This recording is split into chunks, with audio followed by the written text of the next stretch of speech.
Water sports سے related ہے, but this judgment is going to have far-reaching consequences across sports disciplines. یہ کافی دیر ویسے media میں چلا ہے کہ ایک ایشو کچھ سالوں سے بنا ہوا ہے, ایک وکٹمائزیشن کا ایک سلسلہ بنا ہے جو ہماری سیلیبریٹڈ ہیں نہ صرف نیشنل لیول پہ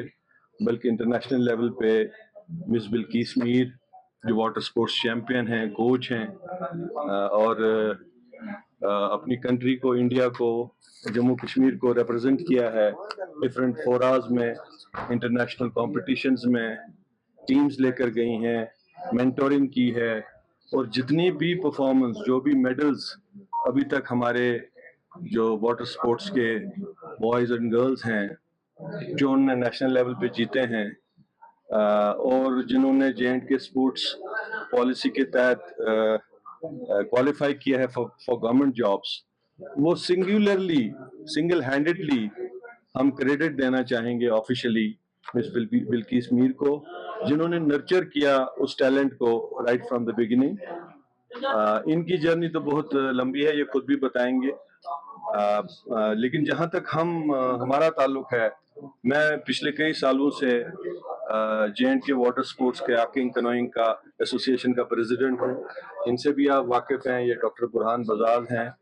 JNK rowing and skilling association کے پریزیڈنٹ ہیں. ہماری جرنی بھی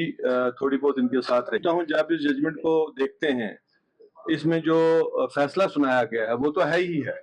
کہ ان کا جو ایک وچ ہنٹ کیا جا رہا تھا,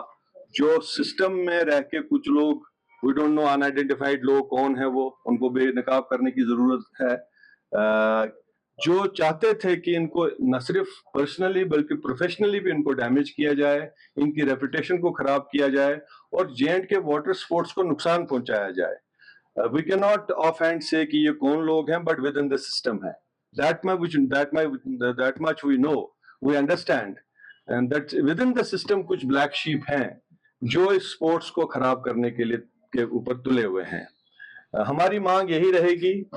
کہ ایک تو گورنمنٹ, جو ہماری جو JNK گورنمنٹ ہے, ہمارے بڑے ڈائنامک منسٹر ہیں سپورٹس کے, ان سے ہماری اپیل رہے گی, ہم ان سے آفیشلی ملیں گے بھی. ہم نے کئی بار Jammu and Kashmir water sports کی جو ایشوز ہیں, جو پرابلمز ہیں, جو نیگلیکٹ ہے, وہ ہم نے آبزرو کیا ہے اور ہم نے اعلیٰ حکام تک, منسٹرز تک یہ پہنچایا ہے. ہمیں امید ہے کہ اب جو یہ ایکسپوزر ہوا ہے ایک حساب سے,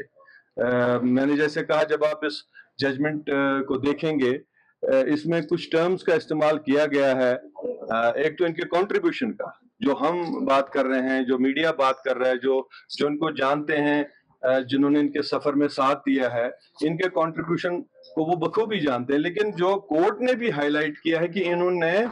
نیشن کو کتنا پراؤڈ کیا ہے اپنی پرفارمنس سے اور اپنی ڈیڈیکیشن سے, وہ ایک نکھر کے آتی ہے اس ججمنٹ میں بات کہ نہ صرف ان کو جسٹس ملا ہے,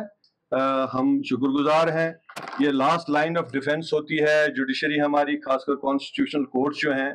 ہمیں آخری امید ہوتی ہے کہ اگر سسٹم ہمارے ساتھ زیادتی کرے, ہم کورٹس میں چلے جاتے ہیں اور کورٹ ہمیں جو ہے ہماری ریسکیو کو آتی ہے. میں سمجھتا ہوں کہ کورٹ نے ایک بہت ہی بڑا اور بہت ہی امپورٹنٹ فیصلہ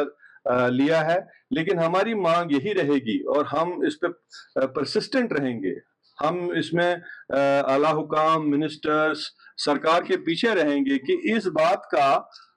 کی تہ تک جایا جائے کہ وہ کون سے لوگ ہیں جنہوں نے ان کے خلاف ایک مہم بنائی, ACB میں کمپلینٹ کی. دیکھیں, ایسے تو ہوا میں تو کمپلینٹ ہوتی نہیں ہے. There has to be a background to something کہ کوئی کمپلینٹ گئی ہے, کیا بیسس تھی کمپلینٹ کی, ان کے پاس کون سا ایسا مٹیریل تھا کہ انہوں نے ان کے خلاف FIR درج کروائی, پہلے انکوائری کروائی گئی, ان سے جواب طلب کیا گیا, انہوں نے جواب دیا, اس چیز کو بھی نہیں مانا گیا. اور پھر بھی یہ